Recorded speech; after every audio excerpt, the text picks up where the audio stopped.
Todos y a todas.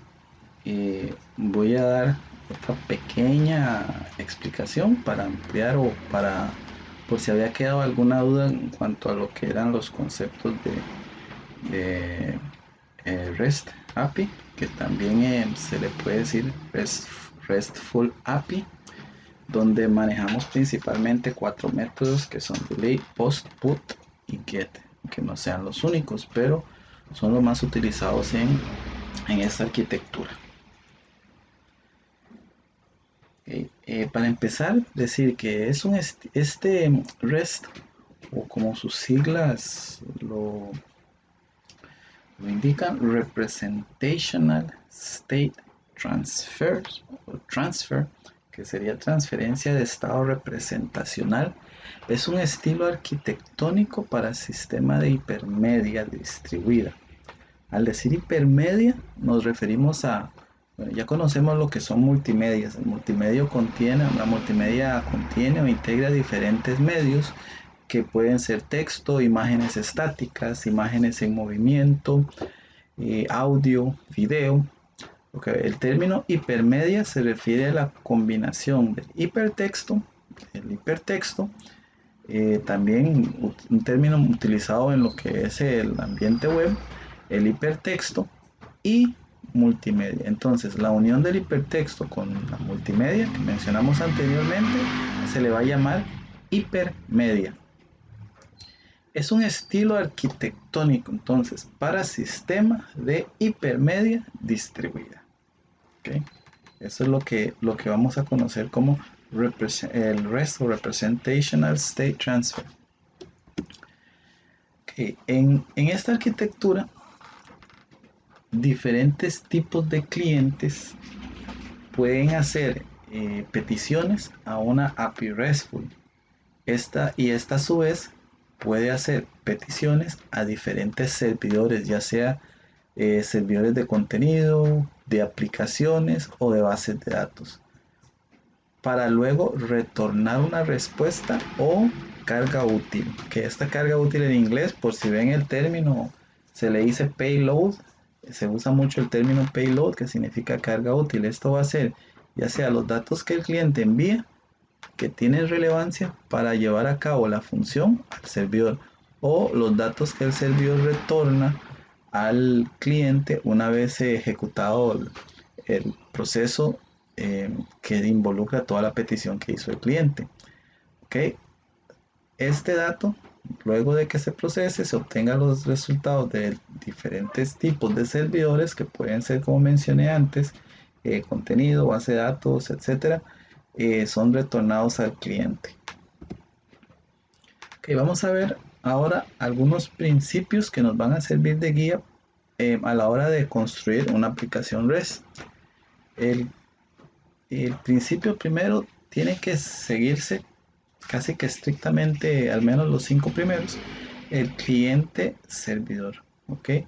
La idea del cliente servidor es separar las preocupaciones de la interfaz de usuario de las preocupaciones de lo que es el servidor o el almacenamiento de datos. Okay. Al hacer esto podemos mejorar en gran manera la posibilidad de tener diferentes interfaces de usuario a través de múltiples plataformas. Okay, entonces yo puedo utilizar múltiples plataformas si yo tengo esta separación cliente-servidor. Programo el servidor una vez y luego este servidor va a dar servicios o va a prestar servicios, va a estar en escucha de atender a clientes para ofrecer respuestas sin importar qué tipo de interfaz esté utilizando el cliente. Okay, otro principio es stateless o sin estado.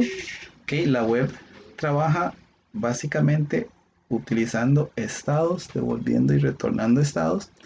En el caso del REST, cada petición del cliente hacia el servidor debe contener toda la información necesaria para que la misma sea entendible y no podrá hacer uso de ningún contexto almacenado del lado del servidor. ¿Okay? Entonces el servidor no guarda nada cuando se hace la petición, así que si se vuelve a hacer una segunda petición, aunque sea para lo mismo, se tiene que volver a enviar toda la información.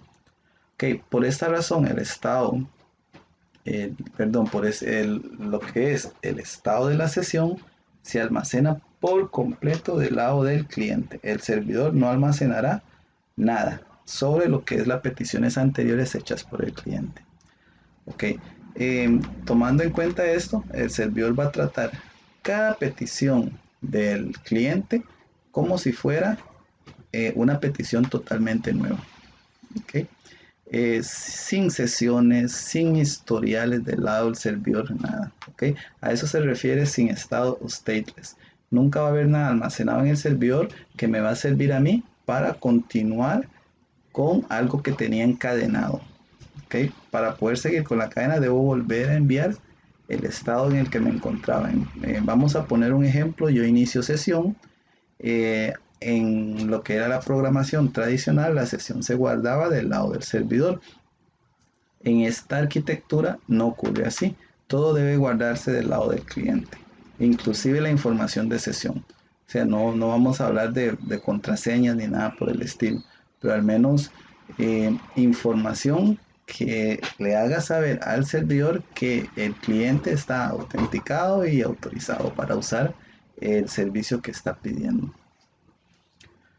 Otro principio sería el caché, o ser cacheable. El uso del caché mejora el desempeño del lado del cliente. Eso es para cualquier persona que navega, saben que el caché guarda información que va a agilizar lo que es la navegación. ¿Por qué? Porque el cliente no se va a ver en la necesidad de estar descargando recursos cada vez que actualiza una página o cambia de página, recursos como imágenes, que son repetitivos en diferentes páginas. Entonces el caché se encarga de guardar esta información. Además de mejorar el alcance a la escalabilidad para el servidor, porque se reducen lo que son las cargas, o sea que se esté a cada rato despachando la misma información que ya pudo haber estado almacenada del lado del cliente. Entonces, dentro de el desarrollo REST, un principio muy importante es el caché, y el caché se utiliza mucho.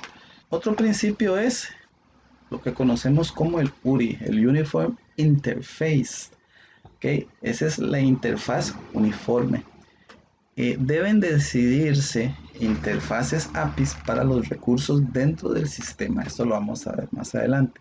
Las cuales serán expuestas y seguidas de forma estricta por los que consumirán la API. O sea, estas URI ya tienen que existir. Cada recurso en el sistema debería tener una única URI lógica. REST es definido por 3 restricciones de interfaz. Identificación de recursos. Entonces la interfaz tiene que identificar el recurso. Dentro de ese recurso también tiene que tener cómo manipularlo. ¿Ok? También mensajes autodescriptivos. El mensaje debe ser autodescriptivo e hipermedia como el motor del estado de la aplicación. Entonces, dentro de este principio tenemos que asegurarnos de que la URI esté bien construida y tiene que ser única, tiene que tener el estado de la aplicación. Otro principio sería nuestro quinto principio, el sistema en capas. Okay, REST permite crear una arquitectura de sistema en capas, donde se implementa las APIs en un servidor A, por ejemplo, y se almacenan datos de un servidor B y solicita autenticación en un servidor C, por ejemplo. Ok, un cliente no puede saber si está conectado directamente al servidor final o a uno intermedio cuando está haciendo esta petición. Entonces es muy importante la distribución en capas en esta arquitectura, ya que es lo que encierra toda la filosofía de lo que es REST. Ok, y uno último, el código por demanda. Este no es muy necesario, pero también se puede implementar. No es importante ni es necesario. Se puede implementar de forma opcional si es necesario, si se necesita. Esta restricción para lo común, lo que ya sabemos, es en lo que es la representación estática. de los recursos sean formato ya sea XML o JSON. ¿Ok? Entonces, lo normal siempre va a ser eso. El formato de lo que se está requiriendo va a ser XML, JSON. Y eso siempre va a ser texto plano, simplemente con información. Pero cuando sea necesario, se tiene toda la libertad de retornar código ejecutable, ¿okay? Para dar soporte a alguna parte de la aplicación. Por ejemplo, el cliente puede hacer un llamado a una API para obtener un código que va a renderizar una UI, una IU. ¿Okay? Entonces, yo puedo renderizar mi interfaz de usuario obteniendo código ejecutable de una solicitud, una petición a un servidor. Entonces, también se puede hacer código por demanda. En este caso, el código no va a ser renderizado en un principio en el cliente y mantenerse ahí, sino que por demanda, depende de los cambios, se puede renderizar código desde el servidor para crear lo que es la interfaz de usuario. Otros elementos que pueden estar asociados con REST, entre otros, ¿verdad? Podemos mencionar lo que son los recursos. Yo creo que es uno de los más importantes. Los recursos son la abstracción clave de la información en REST. ¿Okay? Cualquier información que pueda llevar un nombre puede ser un recurso. Cualquier cosa que yo pueda nombrar puede ser un recurso. Por ejemplo, un documento, una imagen, un servicio temporal, una colección inclusive de otros recursos, un objeto no virtual o por ejemplo una persona, etcétera. Okay, REST utiliza un identificador de recursos URI, como mencioné antes, para identificar un recurso particular involucrado en una interacción entre componentes. ¿Okay? Entonces, si yo no tengo esta URI o no la conozco, no voy a poder identificar el recurso que necesito consumir. El estado del recurso en cualquier momento particular es conocido como representación del recurso. De ahí viene la parte representational. Okay, ahorita vamos a ver qué es la representación. Entonces, el estado en el que se encuentra el recurso en un tiempo determinado se le llama representación. Una representación consiste de dato. Ese dato también puede venir acompañado de un metadato que describe el dato, vínculos de hipermedia, las cuales pueden ayudar al cliente a la transición al siguiente estado deseado. El formato del dato de la representación es conocido como tipo de medio. El tipo de medio identifica una especificación que define cómo debe ser procesado una representación. ¿Okay? Yo tengo que conocer el tipo de dato para que esto quede claro y para poder procesar esa información una vez que la reciba. Ejemplo, si viene texto en formato JSON, entonces la aplicación que está recibiendo esa representación sabe que es JSON, puede tomar esa representación y consumir su contenido, utilizarlo. Si lo que está retornándome es una imagen, entonces necesito de alguna forma mostrar la imagen. No puedo procesar ambos tipos de datos de la misma manera. Okay.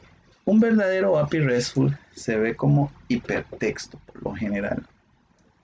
Toda unidad direccionable de información lleva consigo una dirección, ya sea explícita, como vendrían siendo por ejemplo los vínculos y atributos de identificadores, o puede ser implícita, como por ejemplo derivados de la definición del tipo, medio y estructura de representación. Entonces puede ser explícita. Y si es explícita, entonces ya en simplemente verlo, sé que mira, es un vínculo que trae estos atributos y estos identificadores. Puede ser implícita, donde va a derivar de la definición del tipo de medio y estructura de la representación. Ahora, implícita, si es una imagen, el formato de la imagen me dice a mí qué tipo de medio es y qué tipo de estructura tiene la representación. Si es un texto JSON, igual el tipo de medio me va a indicar a mí eh, la derivación de la definición del tipo, el medio que es y la estructura que trae.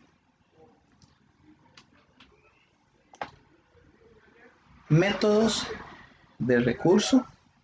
Okay, esos son los métodos que se van a utilizar para tener acceso al recurso. Este elemento es importante. Estos métodos de recursos serán usados para llevar a cabo la transición deseada. ¿Okay? Una gran cantidad de personas van a relacionar de forma equivocada los métodos de recursos con los métodos get, put, post, delete de HTTP. ¿Okay? No hay que confundirlos, aunque se vean igual, se llamen igual, no son la misma cosa. No se ha mencionado ninguna recomendación sobre qué método utilizar bajo cuál condición. Yo explicando el filtrado, había dicho, bueno, yo siempre lo hago post, aunque la regla dicta que debería ser un get. Entonces, y me funciona. Entonces no hay ninguna regla escrita, hay solo recomendaciones, porque todo lo que es REST va a estar basado en gran manera en recomendaciones. Si no las sigo, entonces entre menos las sigo, menos RESTful es mi aplicación. Todo lo enfatizado es que debe ser URI. ¿Okay? Si decides utilizar HTTP post para actualizar un recurso, que es como lo hemos estado haciendo, lo hemos hecho put. HTTP post lo hemos utilizado para crear un recurso nuevo, pero si yo lo quiero usar para actualizar un recurso, en lugar de lo que la mayoría de las personas recomiendan usar HTTP put para asegurar la interfaz de tu aplicación RESTful, bien, va a funcionar. Sin embargo, no es lo recomendable. La regla dicta que el post va a crear un recurso nuevo, el put va a actualizar o va a modificar un recurso existente. Entonces, si queremos mantener la arquitectura RESTful, solo vamos a ir siguiendo las recomendaciones. Lo ideal es que todo lo que se necesite para cambiar el estado del recurso debe ser parte de la respuesta del API para ese recurso, incluyendo métodos y en qué estado dejarán la representación. Okay, una vez que yo envíe, por ejemplo, con el put, mi representación, que son los datos que yo necesito que reemplacen los ya existentes, yo tengo que también saber al final en qué estado dejaron o quedaron esas representaciones, devolviéndome a mí o ese mismo dato o algún mensaje indicándome que los datos fueron actualizados de forma correcta. Ok, y bueno, más arribita lo mencioné, REST y HTTP no son lo mismo. Ok, el REST es una arquitectura que utiliza el protocolo HTTP para lo que es la petición y envío de solicitudes a un servidor. Okay, el HTTP también hace lo mismo. En JavaScript existe una función HTTP request que se utiliza para hacer peticiones muy parecidas a lo que estamos haciendo ahorita con el REST, y ambos utilizan el protocolo HTTP. Entonces REST utiliza el protocolo HTTP. Okay. Los métodos van a llamarse prácticamente igual o igual, aunque el HTTP va a tener otros métodos que el REST para nada está utilizando. Esto con el tiempo se ha ido incrementando. Por ejemplo, el put no era reconocido desde cualquier servidor unos años atrás. Ahora sí, el put funciona bien. El delete también. El post y el get siempre han funcionado porque ya vienen incluidos en el navegador para enviar y recibir de forma manual peticiones al servidor. Entonces esto se puede aprovechar con más prontitud. Ahora, muy importante aprender por piezas todos estos conceptos de REST. Okay, pero eso es una cosa. A la hora ya de aplicar todos estos conceptos aprendidos a lo que es un diseño real, ahí es donde empieza el reto. Esto ya va a ser totalmente diferente. La idea que se desea acá, que quede claro, es cómo aplicar los principios de REST en un proceso de diseño. ¿Cómo puedo aplicar estos principios a un proceso de diseño? Hay varios pasos. El primero es identificar modelo de objetos. ¿Ok? Identificar los modelos de objetos. El primer paso es muy importante. Es como cuando estamos nosotros, cuando estamos nosotros diseñando una aplicación orientada a objeto, lo primero que tenemos que pensar, bueno, después de todo el análisis, hablamos del diseño, es definir las clases. ¿Ok? Aquí viene siendo algo muy parecido. El modelo de objeto va a contener los objetos que van a ser funcionales en mi aplicación. Estos objetos al final tienen que presentarse o ser presentados como recursos. Por ejemplo, para el objeto, para el proyecto que estamos desarrollando en clase, se identificaron varios objetos. Curso es un objeto, persona es otro objeto, usuario, interés, prematrícula, seguridad. Luego, por ejemplo, yo puedo crear un nuevo curso, eliminar un curso existente, modificar un curso existente, etc. Entonces, lo primero que yo voy a hacer es identificar el modelo de objeto, así como se redacta ahí. Lo siguiente va a ser crear las URIs del modelo, que son las interfaces de usuario del modelo. Una vez ya teniendo listos los objetos, ahora sí definimos las URI. Primero los objetos, después las URI. Estos URIs de los recursos son los que llamamos endpoints de los servicios RESTful. Ese documento con los endpoints, la parte de endpoints, así es como va a quedar nuestros URIs. ¿Okay? Entonces, por ejemplo, el curso, para mencionar algunos, ahí tenemos unos ejemplos de lo que son los URIs del objeto curso. Aquí un detallito que después vamos a ver, hay un documento que les compartí, donde los URIs se recomienda que la parte que menciona el objeto se haga en plural. Yo tengo la costumbre de hacerlo singular, pero se recomienda que sea en plural. Por ejemplo, yo pongo curso porque en la lógica mía me dice que estoy trayendo la colección de objeto curso, pero realmente vienen varios cursos, ahí cabe bien un plural.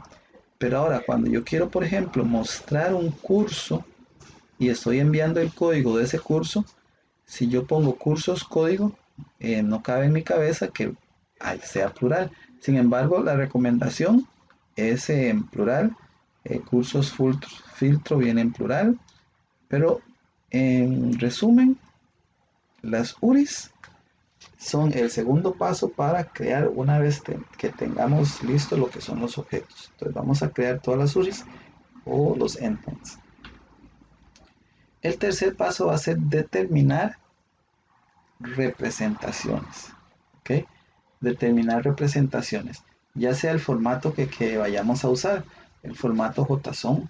En este caso, vemos un ejemplo acá de lo que es una representación en formato JSON de mi objeto curso. Y acá tenemos otro ejemplo en formato XML. Okay, ven que es mucho más sencillo en JSON que en XML. Es más, ahí en XML hacen falta unas líneas que son las líneas de configuración del documento que nos va a indicar la versión del XML que se va a usar, el motor que lo va a renderizar, etc. Ahí tiene como 3 o 4 líneas más que yo no incluí ahí, solo porque estoy incluyendo únicamente lo que es el payload o la carga útil de mi representación. Entonces ahí vemos los dos ejemplos, JSON, XML. ¿Okay? Ambos llevan exactamente el mismo payload, solamente que van en formatos diferentes.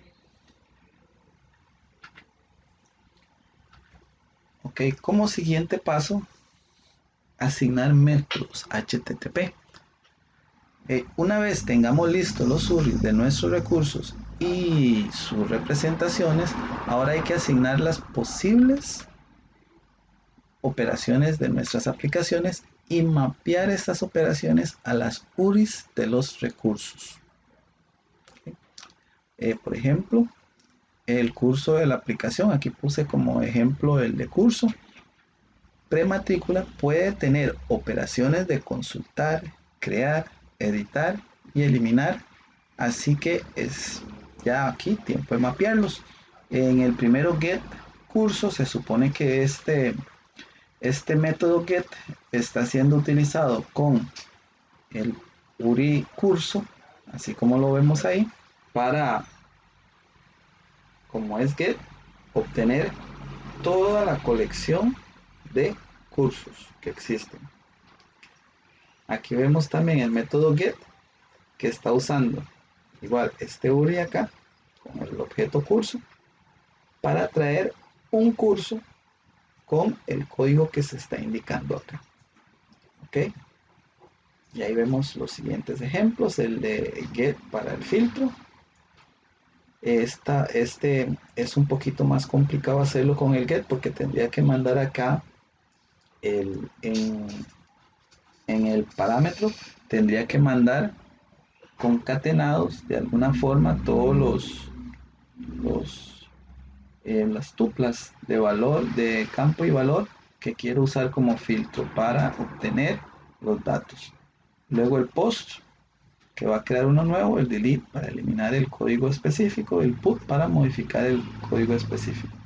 Ok, estos dos llevan carga útil o payload, los demás no. Post y put llevan, los demás no. Ok, aquí veo una pequeña tabla que nos resume lo que son los métodos post con ejemplos. El post, método post dentro del CRUD es la parte de create o crear uno nuevo. El ejemplo de uso ahí lo tenemos. Luego el método se utiliza para enviar una entidad a un recurso en específico. Que en este caso el recurso va a ser curso, causando a menudo un cambio en el estado o efectos secundarios en el servidor. Cuando se dice cambio en el estado, está el estado de petición. Ahorita vamos a ver los códigos de estado. Y luego se nos tiene que retornar un estado que puede ser 201 creado o puede ser algún otro estado. Pues eso va a depender de la funcionalidad, que fue lo que ocurrió de camino. Y donde se menciona que puede crear efectos secundarios en el servidor, que esos efectos secundarios pueden ser que va a cambiar el servidor. ¿Cómo va a cambiar? Que ya el contenido que había antes no es el mismo porque estoy creando un registro nuevo en una base de datos.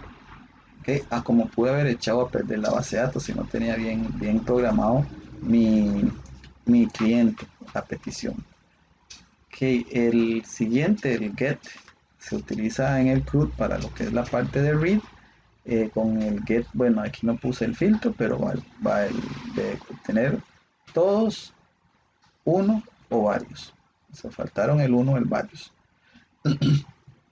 El método get solicita una representación de un recurso específico. Ok, entonces solicita una representación. Vayamos conociendo los términos. Representación, como vimos en el formato JSON, en este caso, va a ser la información que nos va a devolver una lista de cursos o un curso, etc. De un recurso específico. ¿Cuál va a ser ese recurso? Curso. Las peticiones que usan el método get solo deben recuperar datos. ¿Okay? De ninguna manera yo puedo enviar datos para almacenar al servidor utilizando el método get con REST. ¿Okay?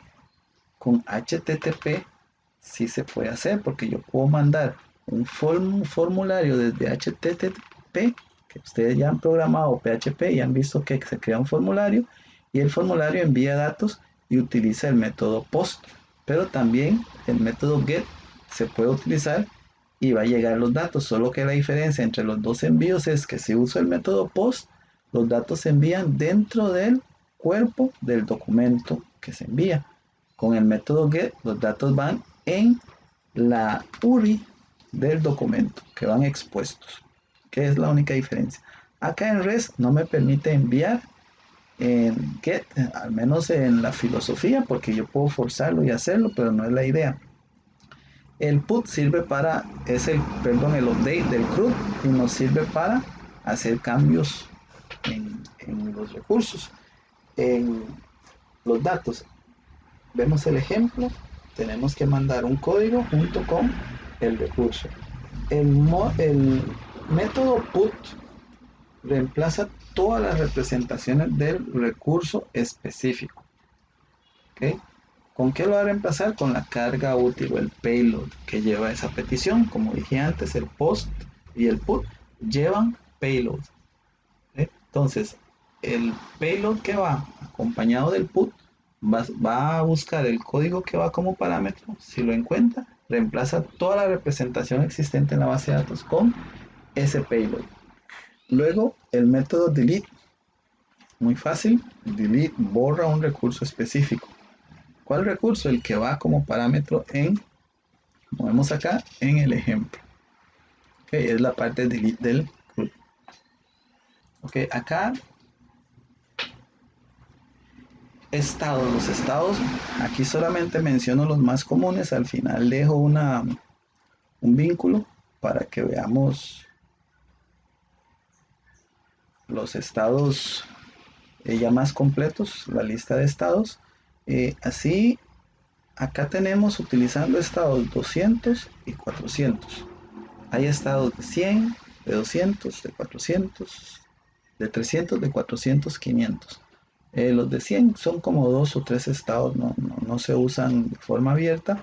Los 200 son para indicar de que se ejecutó de forma correcta, no hubo errores al menos ni de parte del cliente ni de parte del servidor. Tal vez pudo haber algo ya funcional que es normal dentro de la programación. Los datos 300 son datos de transferencia. Por ejemplo, si yo quiero transferir un servidor, mi contenido de un servidor a otro servidor, entonces tengo que programar estados 300 para que tanto el cliente como el servidor sepa cómo va este proceso. Los 400 se refieren a errores del lado del cliente. ¿Okay? Cuando el cliente digita mal una URI o cuando el cliente no está autorizado para entrar porque hizo algo incorrecto, como poner un mal usuario, una contraseña, etcétera. O sea, cualquier cosa que viene del lado del cliente son los estados 400, problemas de cliente. Y los estados 500 son problemas del lado del servidor. Cuando haya un error del lado del servidor, entonces el error que se devuelve es un error 500. Esto tal vez lo han visto en páginas web cuando están navegando. Si digitan mal una página, les va a decir 404, no se encontró la página. Muchas veces en algunos servicios que están en internet, a veces inclusive los de los bancos, devuelve un error 500, error del lado del servidor, que ya eso está fuera de las manos del usuario o del que está consumiendo ese recurso, entonces no tiene que esperar hasta que el servidor corrija ese problema. Ok, aquí tenemos algunos vínculos útiles donde va a haber información ya más detallada en cuanto a lo que es la lista de estados y una pequeña cheat sheet de diseño de una API. Que cheat sheet significa hoja de trampa, pero realmente son muchas veces eh, información que no viene en los manuales que nos ayudan a entender mejor lo que estamos utilizando. Y voy a abrir más que nada para que lo puedan. Okay, aquí vemos los estados HTTP. Okay. Como dije, un poco se usa. Este es más que nada para información. Los estados 200, que son los de que se ejecutó con éxito la petición. Los que tienen las estrellitas al principio son las que más se utilizan y las que se utilizan en el REST. Está el OK y el create y el no content, que son los más utilizados. Okay. Los 300 que son para redireccionamiento. Okay. Multiple choice, este es el modify, es el único que usa el REST. Luego tenemos los estados 400, mala petición, bad request, prohibido, con conflicto, no autorizado, no encontrado.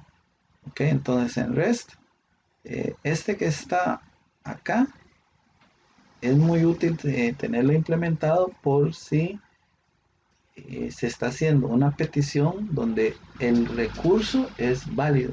Sin embargo, el método que se está usando con ese recurso no es válido. Por ejemplo, el recurso curso solito me sirve para traer todos los datos con el get o para guardar un dato nuevo con el post.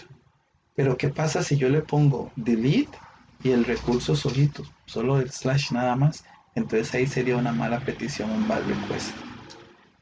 Prohibido, forbidden, y unauthorized es para seguridad. Esto los vamos a ver más adelante en el curso. Yo tengo que autorizarme, tener una autorización para usar la aplicación, pero dentro de la aplicación no todo se me es permitido dependiendo del rol. Entonces, eh, prohibido o autorizado. Eso va a depender. En conflicto yo lo utilizo, se utiliza para lo que si yo trato de guardar o crear un registro, vamos a hablar de registro ya, un registro nuevo y por ejemplo la clave ya existe, estoy digitando una cédula duplicada, por ejemplo, entonces ya hay un conflicto. Sin embargo, se utiliza para otras cosas. Y ya el 500 tiene que ver con el servidor. El único que el REST usa es Internal Server Error, donde eh, eso es lo que nos va a devolver, inclusive por otros errores puede que nos devuelva esto mismo. Sin embargo, nosotros podemos capturar el error y devolver el estado que queramos. ¿Ok? Vamos a cerrar aquí. Ok, el otro, el cheat sheet, también solo para que lo veamos un poquito. Este es un GitHub que está almacenado ahí sobre lo que es el REST, ¿verdad? Entonces, así como para leer unos rápido, a la hora de diseñar, eso tiene que ver el cheat sheet de diseño, ¿verdad? Cosas que debería tomar en cuenta a la hora de diseñar. Por ejemplo, cuando construimos una API, tenemos que tener en mente el que va a consumir el API. No debo construirlo pensando en una interfaz de usuario específica. Debo probar cada uno de los endpoints, asegurarnos de que no hay ningún problema con ellos. Aquí, este dog food, even if you have to mock up an example. Esto, coma tu propia comida de perro, aunque tengas que hacer una maquetación de un ejemplo. Eso nos quiere dar a entender de que tenemos que probar bien nuestros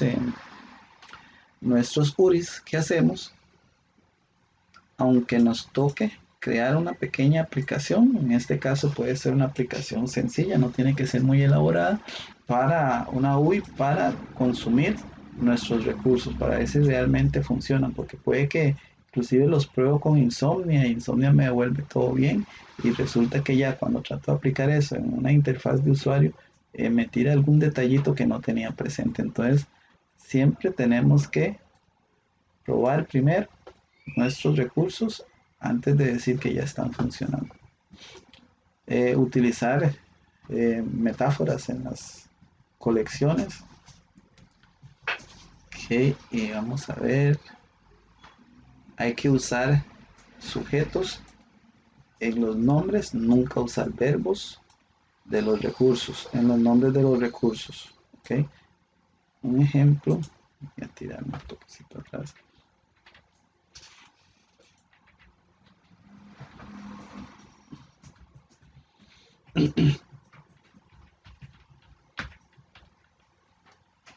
Ok, yo digo curso. Por ejemplo, aquí digo filtro, no digo curso filtrar.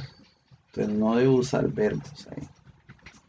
El que está ya más completo, de curso. Ok, entonces, vea que digo filtrar. Yo no digo curso nuevo, crear, curso consultar por código, curso filtrar por código, curso crear nuevo, curso eliminar, curso modificar. O sea, no hago eso, simplemente usar sujetos en vez de utilizar verbos. Usar formas plurales. ¿Ok? Por ejemplo, órdenes en vez de orden. ¿Ok? Entonces es una recomendación, creo que es la única que tengo que afinar, ¿verdad? Ok, sigamos.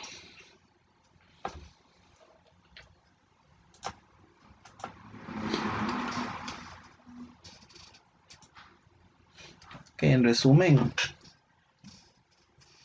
el desarrollo de aplicaciones utilizando la arquitectura REST nos va a brindar grandes ventajas.